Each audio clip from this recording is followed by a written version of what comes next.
So they immediately left their nets and followed Jesus. In other words, they were ready for change.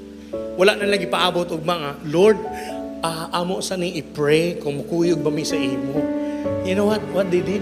Immediately, with sense of urgency and boldness. Today, mao na atong kinahanglan karon, that urgency and boldness to say yes to the Lord. They left the nets and followed Jesus. If you will read it, that's just a simple net right there. But if you try to understand, those nets are the only thing that they have. That's their lifestyle. Mao nilang panginabuhian. But wala nila gitugutan ang ilahang net, ang ilang panginabuhian, makapugong sa ilaha para makasunod sila kang Jesus. Are you seeing it today? So this morning, what are the nets that are hindering you from coming to Jesus? Unsa man ang mga nakapugong sa imuha para makapaduol ka kang Jesus.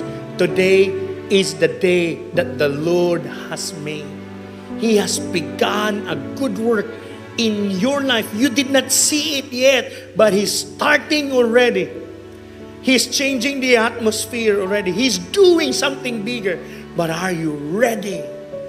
In other words, are you willing, just like Andrew and Simon, to leave their nets, forget all that, because it's nothing compared to what the Lord has prepared.